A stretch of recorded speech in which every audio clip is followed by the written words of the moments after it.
Friends, പുതിയൊരു വീഡിയോയിലേക്ക് എല്ലാവർക്കും സ്വാഗതം. അന്ന് ഇന്ത്യൻ ഫുട്ബോളുമായി ബന്ധപ്പെട്ടുള്ള ന്യൂസുമായിട്ട് നമ്മൾ വന്നിട്ടുള്ളത് ഇന്ത്യൻ ഫുട്ബോൾ പ്രേമികളുടെ ദീർഘകാലമായിട്ടുള്ള ആഗ്രഹമാണ് ഇന്ത്യൻ ടീമിൽ ഇന്ത്യ വംശജരായ ഫോറിൻ താരങ്ങളെ ഇന്ത്യൻ ഫുട്ബോൾ ടീമിലേക്ക് കളിക്കാൻ വിളിക്കുക എന്നുള്ളത്. ഇപ്പോൾ ഇതിന് ബലം കണ്ടു തുടങ്ങിയിട്ടുള്ളത് റയാൻ വില്യംസ് ഇന്ത്യൻ പാസ്പോർട്ട് നേടിക്കൊണ്ട് ഇന്ത്യൻ ഫുട്ബോൾ ടീമിനായി കളിക്കുവാനുള്ള തയ്യാറെടുപ്പിലാണ്. ഇപ്പോൾ ഇതാ ഇന്ത്യൻ ഹെഡ് കോച്ചായ കാലിൻ ജമീൽ തന്നെ ഇതിനെക്കുറിച്ച് സംസാരിച്ചിരിക്കുകയാണ്. കാലിൻ ജമീൽ പറയുന്നു, ഞങ്ങൾ ചില താരങ്ങളെ ഷോർട്ട് ലിസ്റ്റ് ചെയ്തിട്ടുണ്ട് എന്നാണ് ഇപ്പോൾ കാലിൻ ജമീൽ പറയുന്നത്. 2-3 താരങ്ങളെ ഞങ്ങൾ ഷോർട്ട് ലിസ്റ്റ് ചെയ്തിട്ടുണ്ട്. പക്ഷേ അവരുടെ പേര് ഡീറ്റെയിൽസ് പുറത്തു വിടാൻ സമയമായിട്ടില്ല.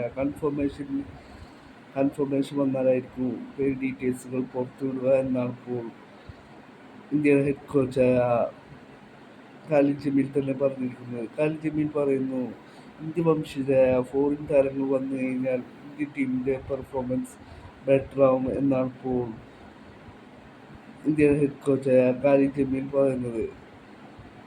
കാലിൻ ജമീൽ പറയുന്നു, ഇവർക്ക് ഇന്ത്യൻ പാസ്പോർട്ട് കൂടെ ലഭിക്കുകയാണ് എന്നുണ്ടെങ്കിൽ ഇവർക്ക് ഇന്ത്യൻ ടീമിന് വേണ്ടി കളിക്കാനുള്ള പെട്ടെന്ന് സാധിക്കും എന്നാണ് ഇപ്പോൾ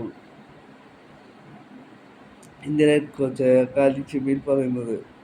കാലിൻ ജമീൽ പറയുന്നു, കഴിഞ്ഞ മത്സരത്തിൽ റയാൻ വില്യംസ് ബംഗ്ലാദേശിനെതിരായ മത്സരത്തിൽ ഉണ്ടായിരുന്നു എന്നുണ്ടെങ്കിൽ കുറച്ചുകൂടെ പെർഫോമൻസ് ബെറ്റർ ആക്കാമായിരുന്നു എന്നാണ് ഇപ്പോൾ ഇന്ത്യയുടെ ഹെഡ് കോച്ചായ കാലിൻ ജമീൽ പറഞ്ഞിട്ടുള്ളത്.